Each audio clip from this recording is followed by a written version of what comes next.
I'm the project coordinator for the European Union projects in Gdynia. We work for the trolley bus operator, and my colleague is energetics manager, so he's the brain of the network.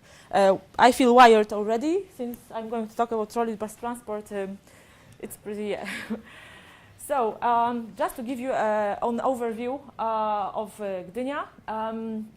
This is the city of 250,000 inhabitants, and together with the city of Sopot and Gdańsk, we form Tri-City region in the north of Poland. Well, the length of public roads, 400 kilometers, but including 250 length of public transport routes. The motorization rate in our city is quite high, unfortunately, as you can see. And the transport mode market share, it's like 50-50 individual transport and public transport. But the positive thing is that 77% of all Gdynia inhabitants live within a 5-minute walk from a bus or a trolley bus stop. Our trolley bus transport constitutes 26% of the whole public transport in Gdynia, but with the arrival of battery technology, we've got the chance to cover more of this transport, replace diesel bus routes by courses on batteries.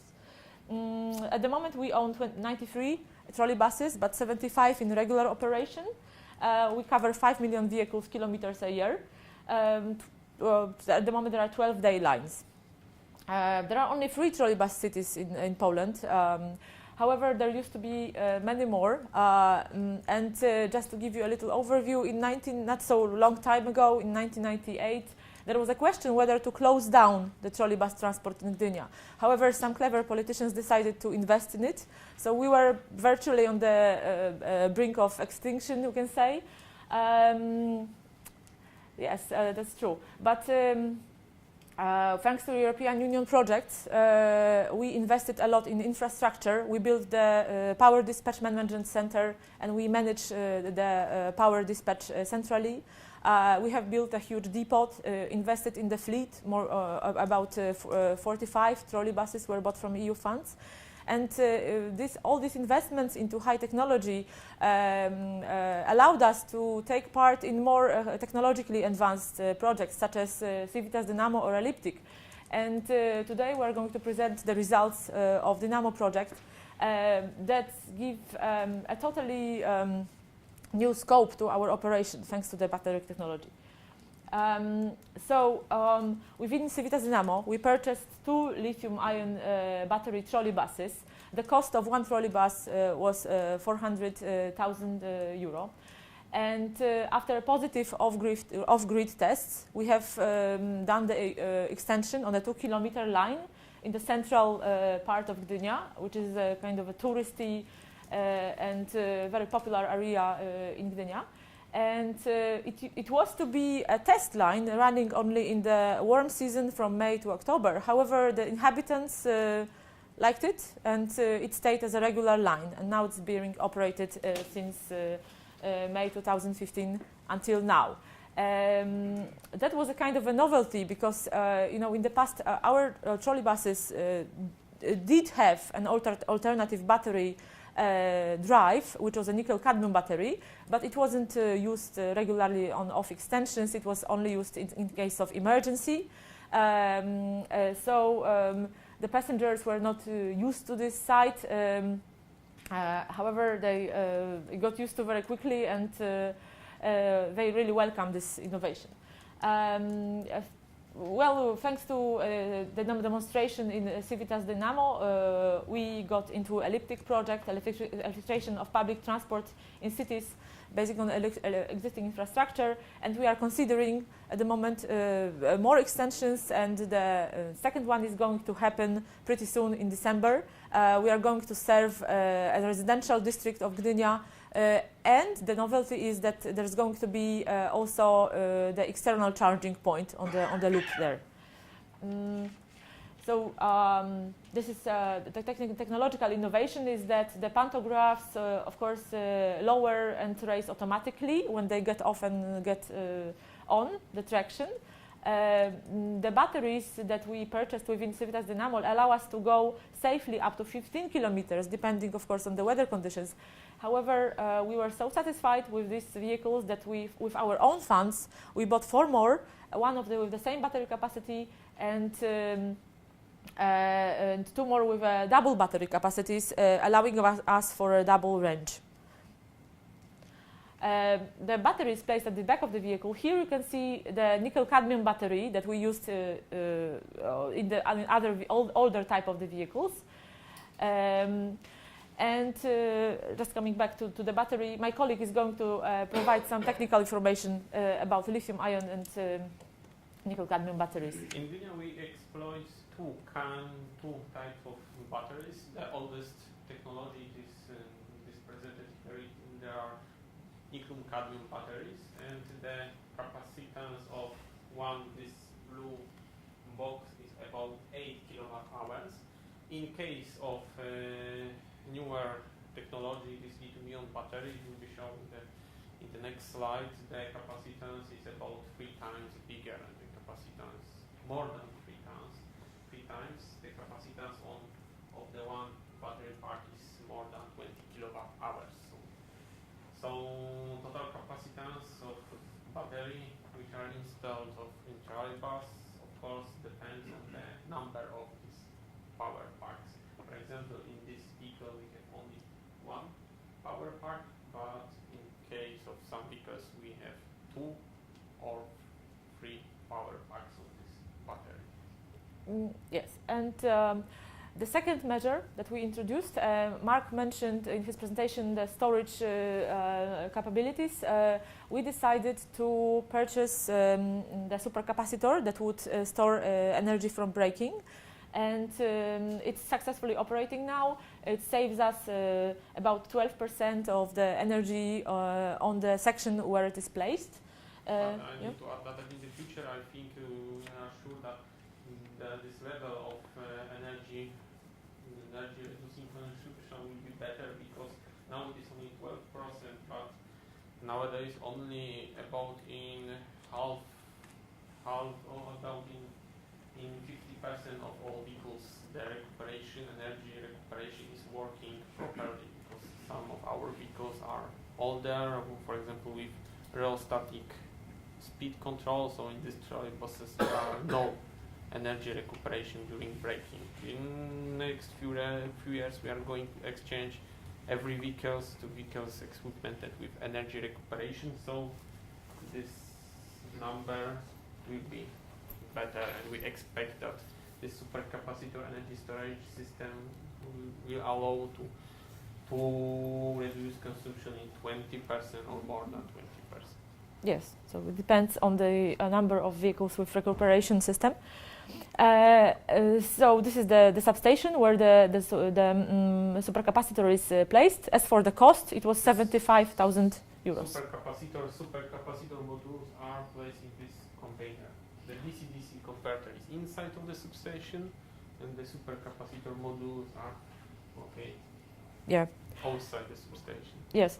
As for the lessons learned, there are some technical data.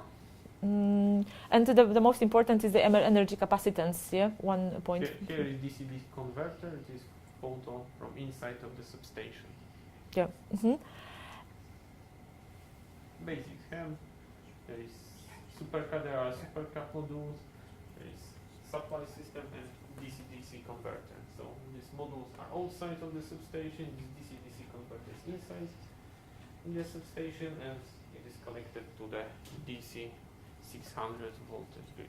Yeah, and as for the lessons learned, we discovered our supercapacitor is placed on a hilly area of Gdynia where there's a lot of braking, and the traffic is not so high.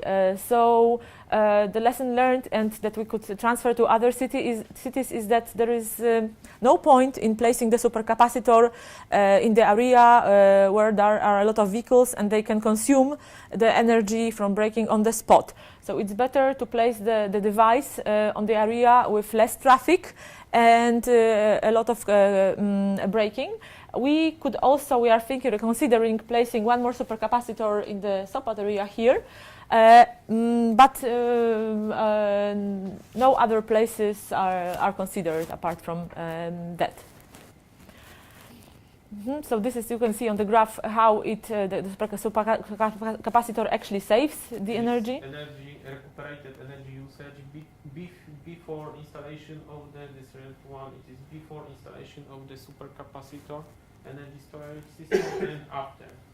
So you see that after installation of the system, the recuperated energy usage increased at about 2 times. Yeah. For the public and also for dissemination reasons, we have put such a screen on the substation, and the inhabitants of Gdynia can see actually how much of energy is being saved. And as for the plans for the future, I already mentioned that we bought 4 more lithium-ion vehicles, and we are going to serve some more extension lines with them. At the moment, we have also applied for the purchase of 30 more vehicles with lithium-ion batteries from the nationally governed EU funds. They are going to arrive at about 2019 or 20, and they contain 16 articulated trolley buses. So we don't have articulated trolley buses yet, and we want to replace all the nickel-cadmium batteries I mentioned in all the older type of the vehicles with the lithium-ion ones that would allow us to go off extension. So there are no plans for building the infrastructure anymore. By the way, the cost of infrastructure in Poland is about 250,000 euros per kilometer, which is, again, it's cheaper than the tram, about 5 times cheaper than the tram line, but anyway, it's costly. And Mikołaj has done a research that actually for the cities that would like to start up trolleybus system or recover the trolleybus system, only 1/3 or 30% of the line is necessary to cover successfully the transport. Yeah? We made some measurements because sometimes we operate these trolleybuses, for example, when it's need to replace diesel buses. For example, in June and July were this situation, and we analyzed the energy usage during journeys without supply from catenary, and also we analyzed charging time during journey, during going with catenary, and the result is that it is enough to be covered by overheads wire only from 30 to 50% of total length of the line. The precision ratio of this infrastructure depends, of course, on the road condition, but from 30 to 50% of total length of line is enough to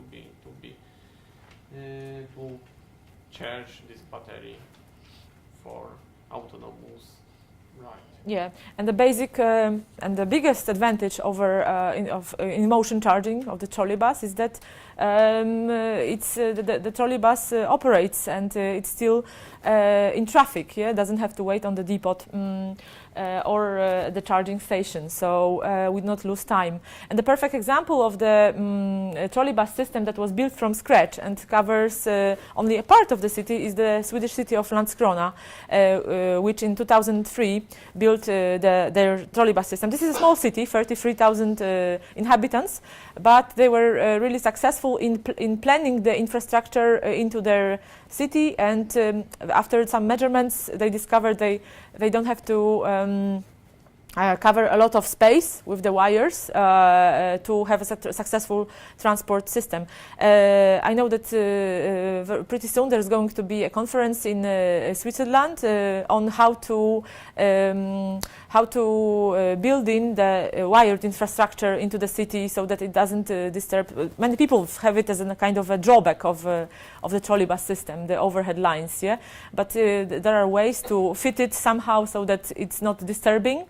But in our view, as advocates of trolleybus, this is the ready-to-use, already existing for many years type of technology that's very reliable.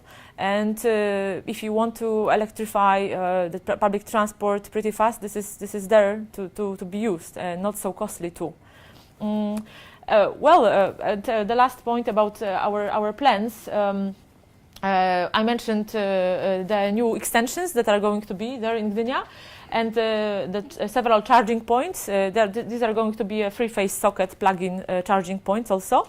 We are considering to allow the usage of the charging points for other vehicles also. So the face of Gdynia public transport is changing thanks to that. And I just wanted to add one comment that generally the electric public transport is changing so fast. I was taking part in a webinar, Civitas webinar, and I heard a comment from some participant that in the 80s Margaret Thatcher said that a man who travels to work by bus at the age of 26 can consider himself a failure. So, yes, so actually I don't have a private car. Mikołaj has just sold his. We do not consider ourselves a failure, and we are very, very glad to be here. Thank you very much. So if you wish to hear any other comments, thank you.